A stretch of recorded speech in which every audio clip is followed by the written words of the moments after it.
rumah baru, kebiasaan teman-temanku kalau yang baru pindah rumah aku kasih tanaman satu, berikutnya dia akan berkembang biak pasti akan dulu. Sering-sering aja mbak, sering-sering aja kesini biar banyak tanaman di sini. Tapi kok bojomu mana bojomu? Sudah lagi siap-siap. Ya wes, Rian ya Allah. Aku mau lihat rumahmu kok gila medrek. Ini aku kemarin lihat ini. Oh iya, aku pindahin. Iya, jadi aku pindahin sekarang ternyata secara Feng Shui. Secara Feng Shui. iya, jadi tidak bagus kalau ditaruh situ. Iya, karena membel lagi. Iya, jadi mantul gitu lah. Aku naksir banget ini kaca. Gak ngerti. Mau dibawa? Silakan. Tahu. Bawa aja. Serius ya Allah. Ya begini mbak. Jadi masih kamu bayangin lah ini ya. Nah ini ruangan Rian. ini ruangan bertapa. Jadi Rian ini kan kita tahu ya penyanyi yang sangat pendiam. Yang kelihatannya lugu ini rambut ini juga padahal ganteng awak muka ini. Beneran. Kenapa baru keindahan gini? Kamu ini. Takut ada yang enak sih mas. Halo Telo. ini Aduh. tempat aku bertapa. Jadi kalau misalnya pagi-pagi setiap pagi jam 6 itu aku udah di sini mendengarkan piringan hitam, kaset. Nah ini yang memang saya kepengen ketemu Rian karena kadang-kadang setiap pas lihat konser ada satu cowok penyanyi yang bawa tas lalu Ya. isinya gini. Uts, ini mah aku dimakan sebadai. Kamu banyak banget ya kayaknya kuliah ya. Kemarin terakhir kita ketemu yang pas itu kamu ke Mas Chandra ya? Mas Chandra Iya. Dirman kan? Aku lengkap. Di situ. Kalau Kasiro aku lengkap. Kasiro lengkap. Mama Ina juga lengkap. Ini rata-rata penyanyi Indonesia ya? Aku memang sengaja ngumpulin yang Indonesia karena satu di zamannya itu hanya dirilis tuh sangat terbatas. Paling 200 kopi atau 100 kopi gitu. Tapi sebenarnya kalau yang punya piringan hitam ini penyanyi-penyanyi pilihan atau sebenarnya kayak Jackson ini kan emang Vina Panduwinata. Aku memang mengumpulkan apa yang aku suka sih sebenarnya. Jadi nggak lebih langsung ke pop progresif ya, sebenarnya pop kreatif. bener. Jadi nggak semua yang rilis di zaman itu aku beli enggak. Jadi memang Jadi aku eranya Mas membeli. Yoki, Suryo. Ya, terus kayak Imaniar yang ini juga bagus banget yang ada lagu ironi. Terlalu banyak peristiwa yang Mau dengerin nggak? Mau dengerin nggak? Yuk. Di Iya, di ini.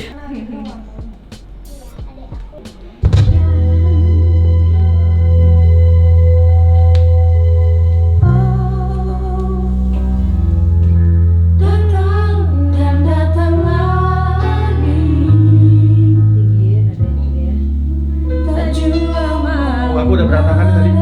Ganteng rambutnya gini baru potong.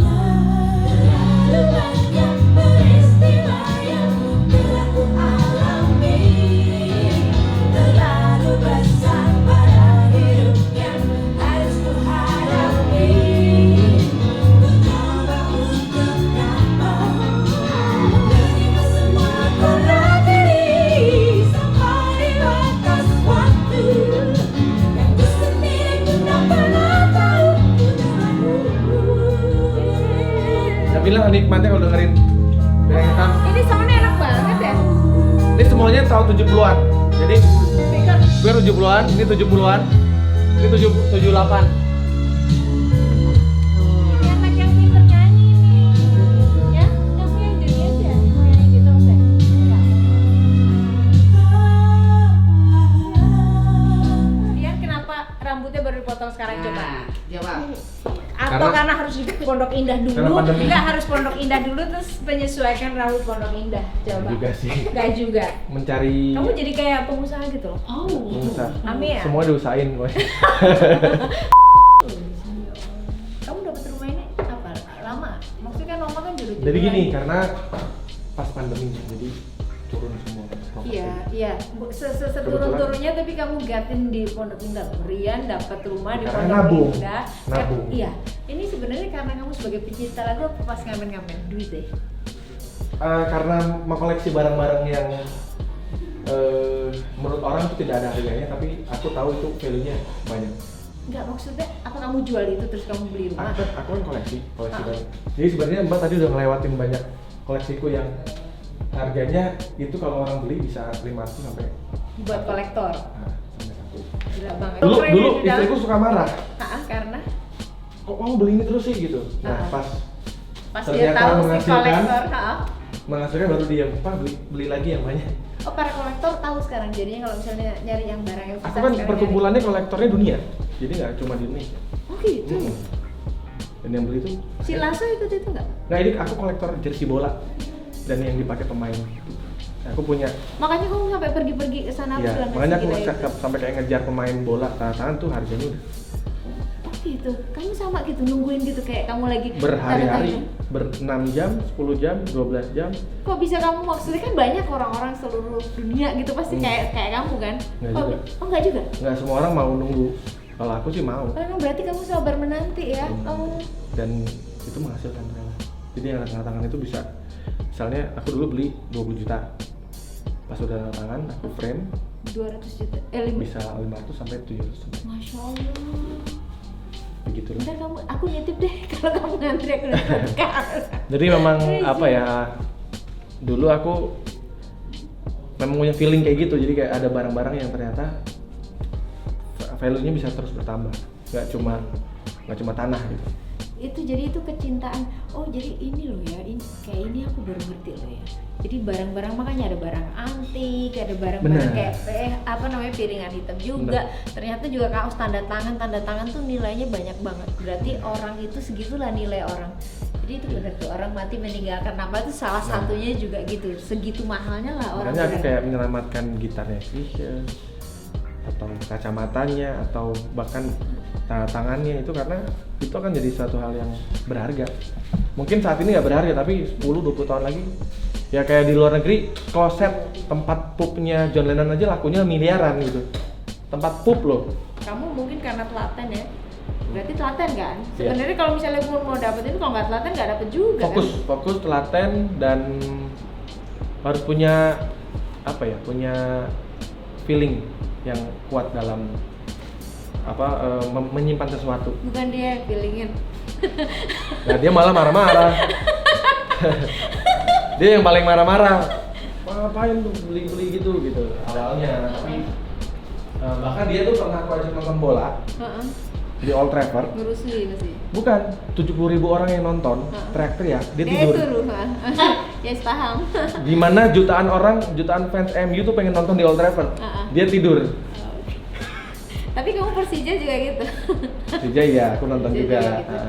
Ayu nonton juga. Enggak, dia nggak pernah nonton. Cuma karena waktu itu. Tapi kamu nggak pernah digebukin anak Persib gitu. Enggak, kita kan menebarkan perdamaian. Gimana caranya? Capek lah kalau. Nggak gimana bola. caranya supaya itu apa namanya supporter sama supporter itu damai sih?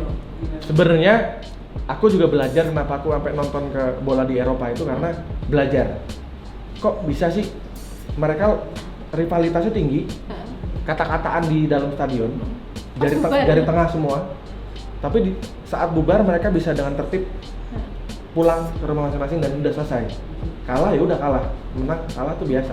Menurutmu kenapa di sini tuh mesti sampai entek ngamek Gini, kalau di luar negeri, di Eropa, di Liga Inggris, itu ketika ada satu orang bikin rusuh, orang itu satu akan dihukum seumur hidup, tidak boleh datang ke stadion. Oh nggak boleh gitu, didis lah ya ceritanya. Dan klubnya membayar denda yang sangat besar.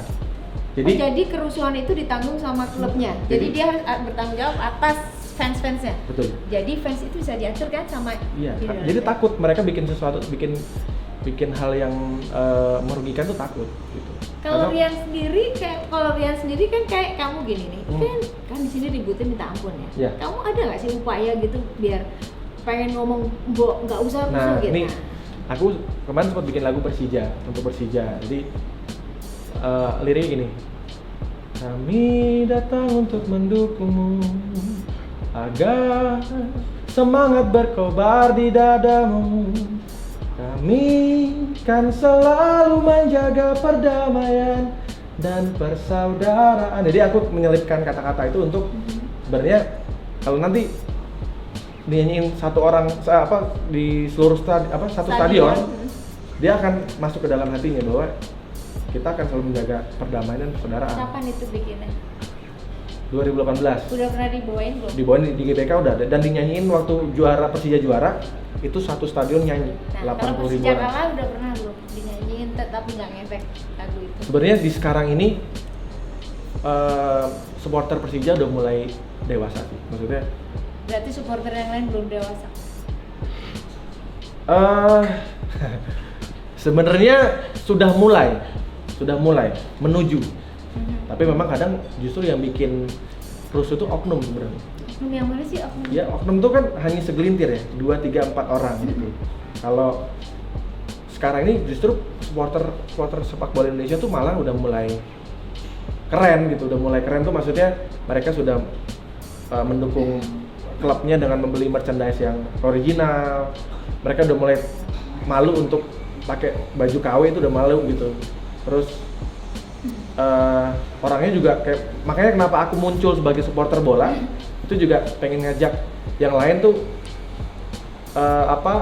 bangga dengan klub lokal, karena kebanyakan di Indonesia itu orang lebih bangga pakai klub misalnya MU, Juventus atau Liverpool gitu ya. Tapi kalau aku pengen juga kayak yang Rian tuh kayak atau misalnya yang public figure itu juga nggak malu untuk. Tapi sebenarnya kayak teman-teman kita tuh kayak misal pemain-pemain bola yang seneng bola gitu, mereka ada pendukung gitu juga nggak sih kayak kamu gitu sampai segila itu, misalnya pendukung kamu Persija, Persebaya, Persib, Arema gitu apa segala macam, ada nggak sih yang segila kamu itu? Yang segila aku ya ada nggak ya? Sebenarnya ada. Se-fanatik gitu loh, kan kamu Ada doang yang selalu posting gitu kayak bola gitu. Kalau yang ini ngomongin ya MU, ngomongin apa segala macam, ngomongin misalnya Persib gitu. Ya. Dulu Jailani kan sempat Persebaya dia beberapa kali nyanyi di stadion. Sidul. Sidul lah, baik. Sidul, tapi dia nggak main bola kan? Main bola nggak sih? Main juga sih. Tapi kan nggak segila kamu. Iya sih, tapi dia bilang dia dukung Persebaya. Terus siapa ya? Kayaknya Mbak Yuni bisa juga tuh Malang. Jadi aku itu gini, jadi aku tuh nggak ngerti bola, tapi aku ngurusin anak-anak jalanan yang bertanding ke luar negeri. Jadi juara dunia bola. Jadi sebelum Piala Dunia untuk dunia, itu ada Piala Dunia khusus untuk anak-anak jalanan. Jadi aku salah satu pembinanya itu. Homeless. Iya. Jadi Sri Child World Cup itu. Jadi anak Indonesia itu pernah ikut. Jadi waktu yang di Brazil dia tim terbaik sedunia. Tapi yang kemarin 2 tahun lalu dia kiper terbaik sedunia. Jadi Mbak juga sudah berkecimpung di dunia bola juga ternyata ya? Bola tadi nggak dong dulu. Mbak tuh dari Malang kan ya? Aku Batu Malang. Iya, makanya berarti kan harusnya Arema dong. Arema sih Aremanita ya. Wingi aku dulu Lasso, dulu kan Arema sama Surabaya. Jadi tapi ke Mas Lasso tuh bukan Persebaya malah. Dia tuh Niak Mitra. Apa itu? Klub Surabaya juga. Tapi udah bubar. Oh, dia seneng bubar. Kalau di Bandung kan ada Persib Bandung, ada Bandung Raya. Iya. Nah dulu jujur aku malah ngefans sama Bandung Raya dulu, waktu kecil. Terus sekarang? Persija. Ya, tapi Persija emang dari kecil juga sih. Walah. Mudah-mudahan sih Rian ya, kalau misalnya kita itu karena mesti yang positif gitu. Jadi kalau misalnya nggak berantem tuh baru keren gitu. Ngerti gak sih? Fans yang nggak berantem tuh keren gitu, walaupun kalah menang. Karena kalau misalnya dia nggak ribut, berarti lo jiwanya sportif gitu ya kan? Tapi tergantung dari peraturan dari tapi kamu PSSI setuju juga nggak sih kalau fans itu bisa dikendalikan sama si idola? Kamu begitu nggak, fans? Bisa. Misalnya kamu ngomong ini lagi kan, kalau misalnya ribut nih netizen nih ributnya itu udah kayak perang bolang juga. Kan kamu bisa kendaliin fans semua kan, ngomong yang sopan gitu. Percaya, karena memang biasanya sosok idola itu pasti didengerin sama Kalau aku gitu tuh, jadi kan selama ini kan nggak begitu punya Instagram, jadi ada tuh namanya LS. Jadi kalau misalnya dia aku dibully, buat ini gini, jangan pernah gitu. Kalau misalnya mau jadi fans saya, mesti yang sopan, dilampak siapapun, dimanapun gitu. Dan mereka oke gitu, tapi ada yang membiarkan juga sih. Mereka kalau fans yang die hard fans tuh biasanya dia akan mengikuti apa yang dilakukan sama idolanya. Jadi kalau idolanya itu baik-baik, biasanya fansnya adem-adem. Kayak Demas itu termasuk yang fansnya adem-adem dan jarang yang ngomong kasar dan pintar-pintar. Ya kan, karena Mas Ivers itu pintar-pintar. Posing Nggak tahu juga, tapi kebanyakan sih begitu ya. Jadi nggak norak gitu loh, jadi fans tuh nggak norak.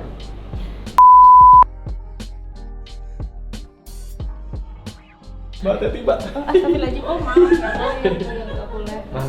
Berarti harus dilaminatin, ya kan? Ada berapa biji di satu? Ini terakhir orang menawarin ini 700. Tuh, awas sama maling. Belum, pengen sih di 2 sebenarnya kalau emang ada yang mau. Oh, kalau ada yang mau harga kaos Dua. doang 2 miliar, ya Allah. Karena ini bekas dipakai pemain, Mbak. Memang benar-benar bekas dipakai sama orangnya. Dicuci? Enggak, itu masih ada lumpurnya. Mana sih? Ini lumpur. Pundaknya. Justru bau keringat pemain itu yang bikin mahal. Oh, jadi Masih ada lumpur. kalau ngefans lah dengan baik. Nah, Ngefans lah dengan baik, dengan total, deh, tekun dan lain-lain. Ini terus balikin Nah. ya ke kayak hitungannya ya, hitung yang di sini ya. Oke. 1, 2M. Jadi 2M nih ya kan. Baju ini Ryan Giggs, Ryan Giggs. Ini yang sebenarnya yang Ini Dari Cantona. yang kiri tadi Ryan Giggs. Ini dari Cantona. Dari Cantona. Ini Viro harganya. Ini sama. Jadi waktu itu 2 miliar. terakhir kalau aku sih 10 tahun lalu 500. Nah, sekarang udah kan 10 tahun 10 tahun lah. lalu, jadi kalau sekarang 10 tahun Berarti ya ya. kali 5 lah minimal. Jadi Viro tuh 2,5. Mungkin 2 miliar, 2,5 miliar.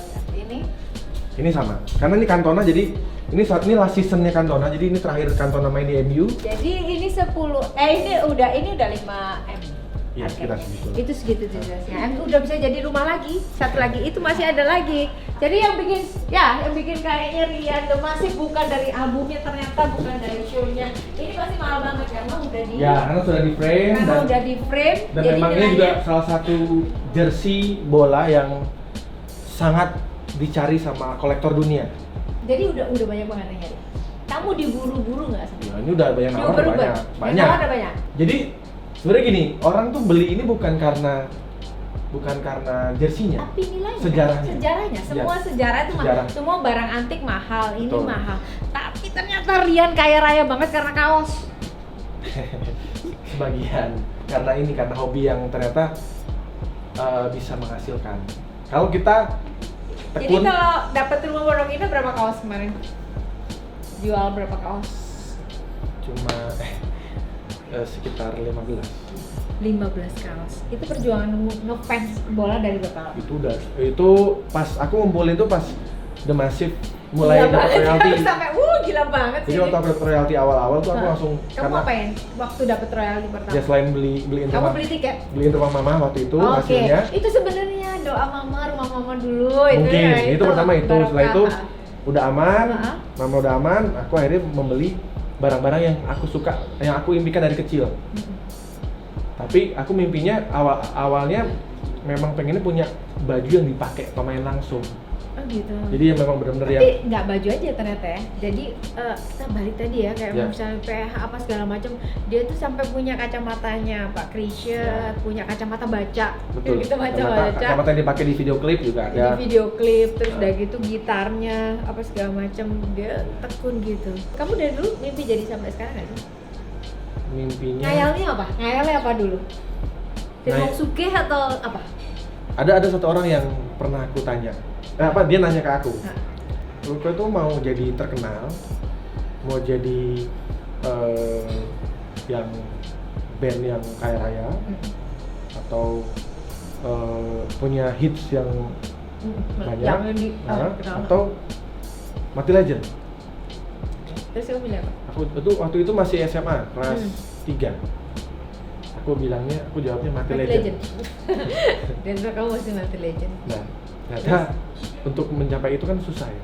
Kalau kita tidak dekat sama yang punya, yang punya kehidupan. Akhirnya ada satu momen memang aku kayak Ngendap. ke sebuah bukit. Di bukit itu ada apa? Surau namanya. Surau. Nampaktilah Ya. spiritual jadinya. Ya. Aku di masjid, di Oke. masjid. Ini ngendap di situ. Bahasanya Ya. itikaf. Oke, Itikaf. jadi apa namanya berdiam Jadi diri. bukit itu di situ ada masjid. Heeh. Nah di situ aku itikaf. Itikaf itu Tahanut lah ya. Tahanut tuh berdiam diri di situ. berdiam diri. Jadi tapi kayak curhat lah, curhat, Iya. nangis dan sebagainya. Jadi itulah kayak titik balik tuh menjadi manusia saat itu ya. Sekarang enggak. Saat ini balik lagi jadi setan.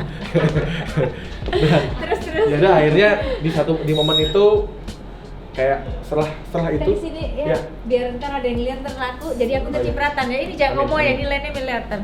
Jadi setelah itu kayak dibukain aja gitu. Dan akhirnya ada satu festival tingkat nasional yang di situ kayak menjawab mimpiku. Di situ tuh ada tulisannya hadiahnya rekaman di Musika Studio. Gitu. Direkam. Jadi aku kan memang aku tuh pernah ngirim demo ke Musika, tapi nggak diterima. Aku pernah ngirim demo ke Aquarius, Ditolak semuanya. dibilangnya menye-menye. Glebosi kamu dulu tuh pokoknya Nah, gayanya mungkin atau apa? Enggak, lagunya terlalu menye-menye. Oh terlalu ini banget. Terlalu Aku juga gini. cengeng. Oh jadi jadi ini teori The Secret itu betul ya? Iya. Sebenarnya. Ya apa yang kamu ini kan? Kamu pernah bayang nggak ada di apa? Jujur ya, Nah. ini aku Nggak, dulu ya, ya waktu Ini. pertama merintis karir sebagai musisi, Hmm. aku sering ngomong, "Ntar rumah gue di Pondok Indah." Iya betul kan? Iya makanya aku pernah. Pasti gitu kan? Ini teori The Secret kan? Iya. Apa yang kamu impiin, apa yang kamu bayangin, terserah kamu. Oke. kan? Nah ini terakhir ya. Apalagi yang kesampean? Keajaiban banyak. Aku rekaman di Abbey Road kemarin. Dan Lu merinding aku rekaman dia biru. iya rekaman kemarin. Jadi bulan ini aku rilis albumnya live at Abbey Road. Nanti aku kasih buat Mbak Yuni. Beneran ya? Iya. Ya Allah, Masya Allah. Itu dari tahun 2012 Mhm. aku bikin cover album. Mhm. Itu di cover album itu ada posternya The Beatles lagi jalan di Abbey Road. Mhm. Terus ada peta dunia. Mhm. Itu artinya aku pengen bisa Keliling dunia juga. terus bisa rekaman Bisa di Abbey Road. rekaman. 2019 kemarin Masif diundang ke London, manggung di London. Rekaman. Manggung di sana? Iya, Manggung di sana? manggung di sana. Siapa yang nonton? Banyak. Orang bule sana banyak, orang Indonesia juga banyak. Enggak, maksudnya yang penyelenggaranya siapa? Oh, kemarin yang bikin itu jadi orang di sana itu Uh-huh. suka bikin namanya Indonesian Weekend. Oh iya Nanas. Nah, terus 2013 aku sempat manggung di Irlandia juga. Mhm. Dan itu bener-bener yang nonton orang bule semua. Jadi sebenarnya ngerti nggak sih? Atau dia enjoy aja? mereka tuh enjoy aja kalau udah Uh-huh. musik kan enjoy aja. Jadi sebenarnya apa yang aku bayangin tuh ternyata sampai karena aku ngejaga mimpiku terus. Aku jaga tuh sampai kadang suka Kamu diem gitu ya? Kan nggak ada ekspresinya. aku sebut terus. Sebut terus. Aku sebut terus.